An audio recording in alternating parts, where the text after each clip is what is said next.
Mistake Shack, Episode 1.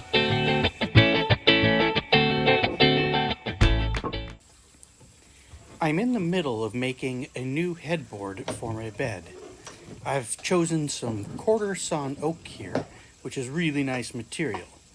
Unfortunately, with quarter sawn, you often get one corner that doesn't take a profile well.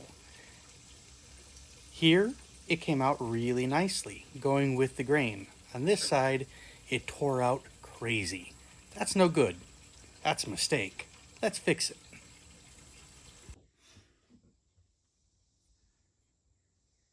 This is the plane I'm using to make this profile. I've taken the blade out because I want to use the shape in order to drive this sandpaper across my profile. I'm using adhesive-backed sandpaper here to make it easy to keep on my plane body. It's a little thicker than I would like for this job, which means I'm going to sacrifice some detail in the molding profile. Since this is a kludge anyway, I don't really mind too much though. With this 60 grit paper, I'm having to work pretty hard to get it to match the profile and fit into the smaller details. Not super happy about it, but again, we're just going to have to get through this the best we can.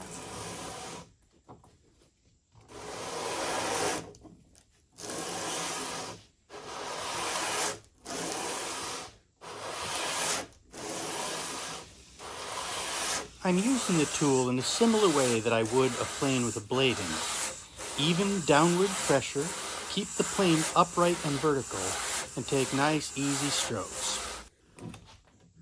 Oops, looks like my sandpaper's come loose from the bottom. I waxed the bottom of my plane to reduce the friction, and that wax is causing a problem with the adhesive back of the sandpaper.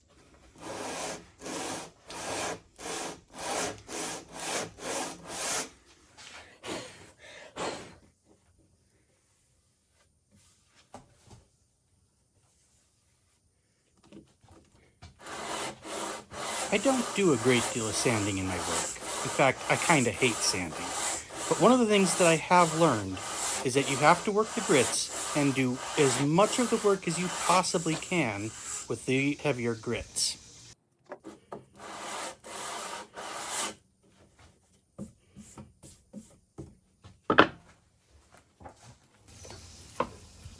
That's it for the 60 grit paper. I'm relatively happy with the amount of material I've removed, and even though the area isn't smooth, which is to say I haven't taken it all the way down to fresh grain, for this project, for these purposes, I'm going to accept it as it is. If I keep going, I'm going to end up pushing this side of the profile way down, and I'm going to lose all of my detail. I would like to keep a little bit of that. Moving on to a 120. The job here is to remove the scratches from the heavier grit. I consider the first two grits that I use to be quote-unquote working papers. They remove material and they help me shape. After the second grit though, from there on out, all it is polishing.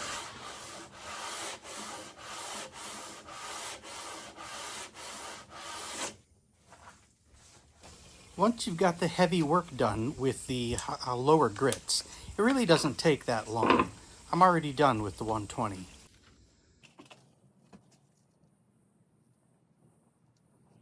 Next up is the 220 paper. This stuff is definitely not working paper. It's just there to remove scratches from the previous step. I'm going to get it back down into the plane and work it just as before.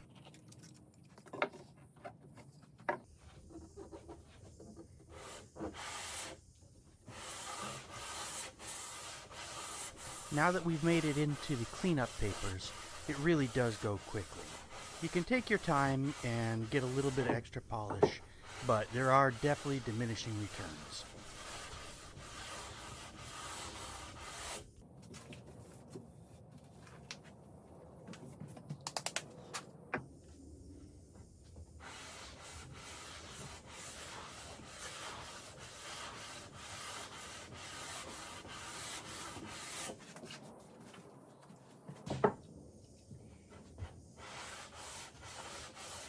At this point, I'm starting to work the sandpaper on the better side of the profile as well. In part, there were a couple of little fuzzy spots there, but mostly I want both sides to look sort of the same, and a plain surface and a sanded surface are never going to look the same.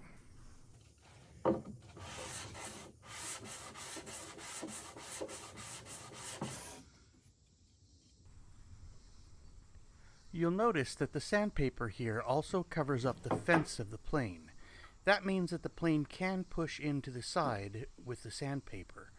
That means downward pressure is good, sideward pressure is going to cause you some issues. We're not removing a great deal of wood here, but if we were doing a lot more sanding, I'd want to pay really close attention to keeping that sideward pressure to a minimum.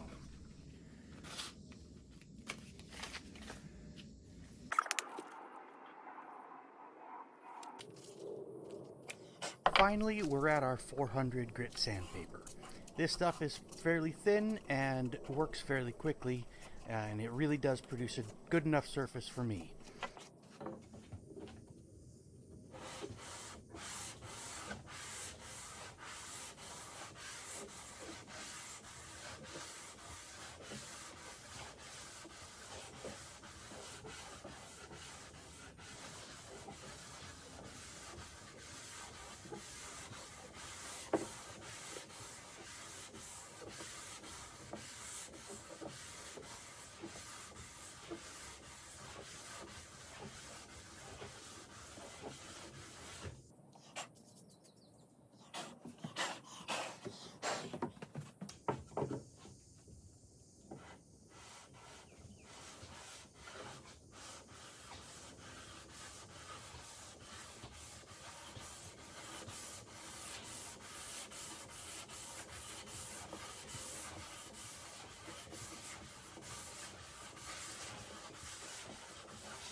And there we are. We're all done with the sandpaper.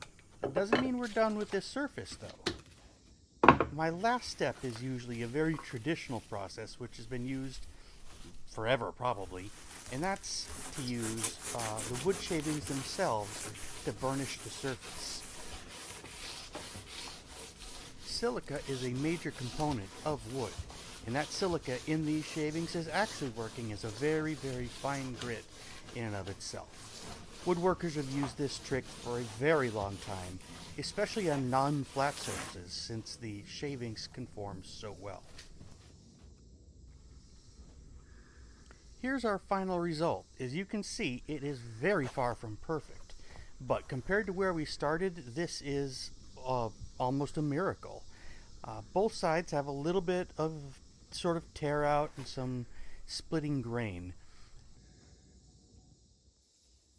Despite the progress we've made, there's still some prickly grain here.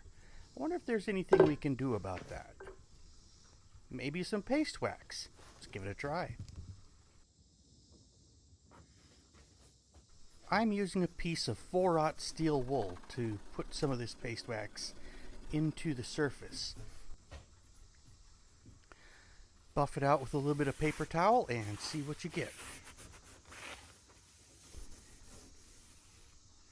That was a slight improvement, but not as much I was hoping for. As you can see, there was an unintended consequence here. The steel wool itself breaks down a little bit as you use it, and now I have a little bit of steel wool mixed with wax in my grain. Still, it's time to move on. But before I can do some more work, gotta clean up the bench.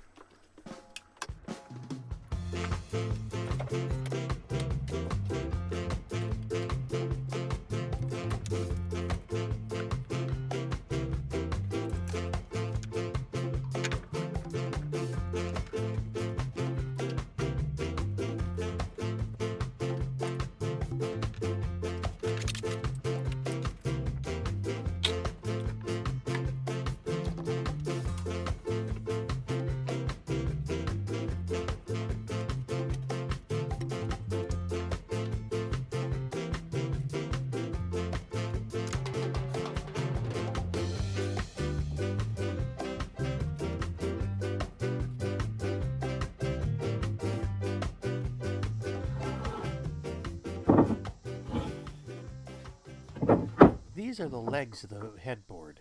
As you can see, I have a cabinet maker's triangle marked on, so I can tell which end is up and which are the faces.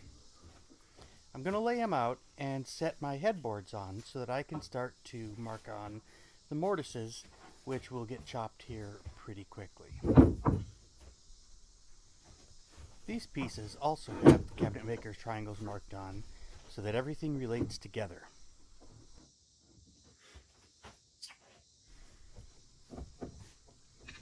Lining up the edges of this is going to be tricky since nothing really is flat anymore. You're going to have to get clever.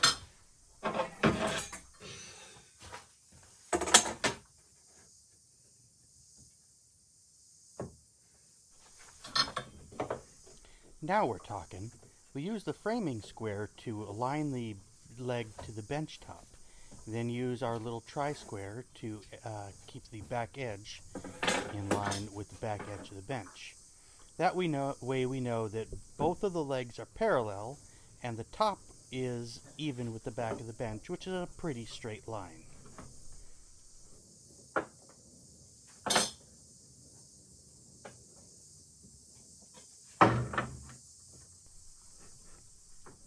Now that the legs are aligned and indexed, I can use the same trick to line up this top of the headboard with the back of the bench.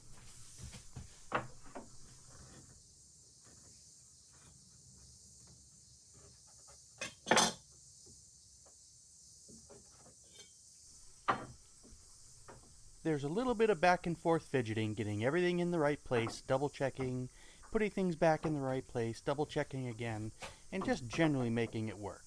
But it's not a bad job and it works pretty well.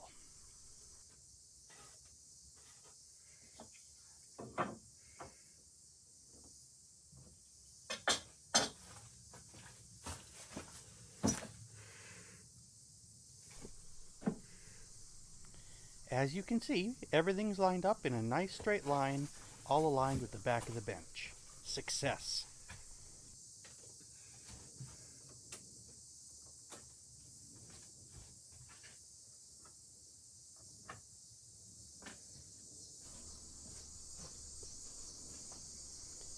Grabbing the second board for the headboard, we'll start on getting that one in place as well.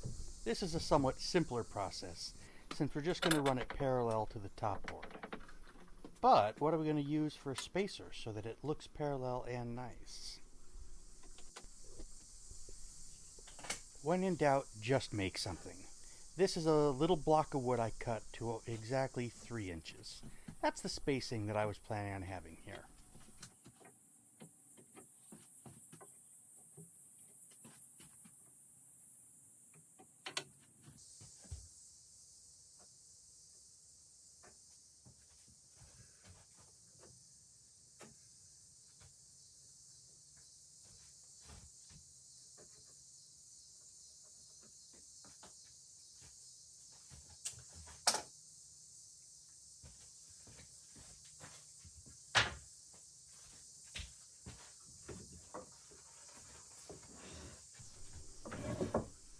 When doing custom one-off pieces like this, you don't necessarily always need everything to line up.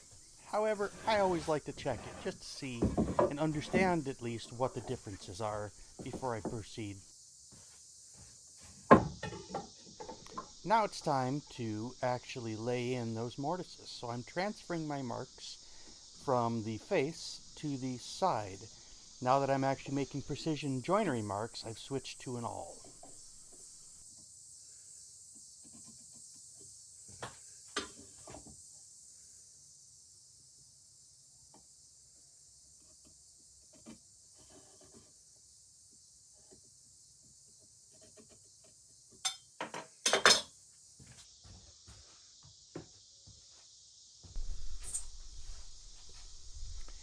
Now it's time to get out the mortising gauge. This is a real pretty one that I got from an antique store. As you see, I've set it to the width of my mortising chisel, the only one I use. And now I'm going to start aligning it to the work pieces. As you can see, I had previously used this same gauge to lay out the tenons on the boards. That way I know everything matches up. Always make sure you're working from the face side.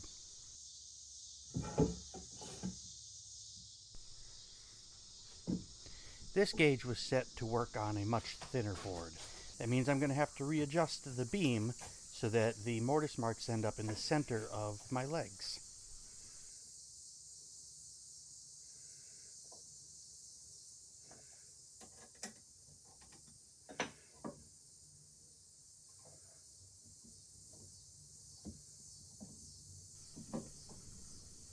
The most direct way to find center is to test your gauge from both sides. As you can see, that space there is the offset.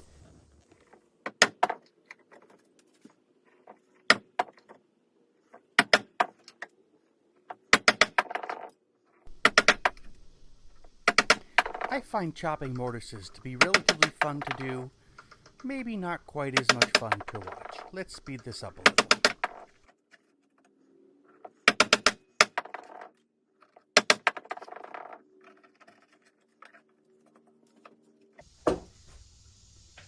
This isn't a through mortise, so somehow I need to know when to stop. I'll grab a Sharpie, take my chisel down to the board, and mark off the depth of the actual tenons that I'm going to be putting in here. Run that mark around all four sides of the chisel, and now I have a visible index for how deep to go.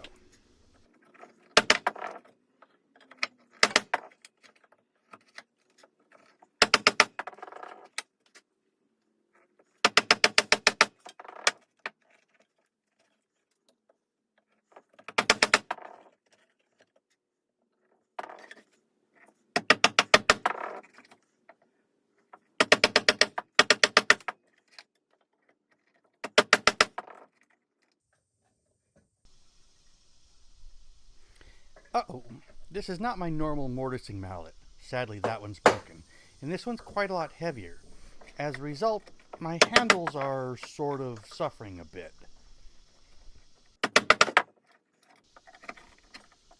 I really need to get my other mallet fixed.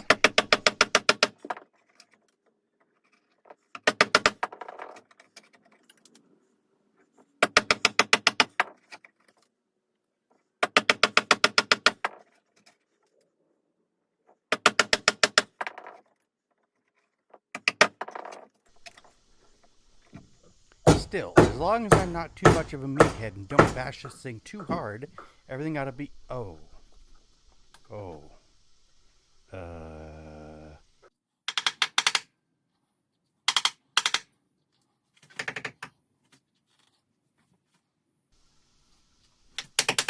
Yeah, now you've done it. Not only is it soft and goopy and probably broken, it's also stuck. That seems like as good a place as any to end this episode of Mistake Shack with bonus mistake. We'll catch you next time when we figure out how to fix my chisel.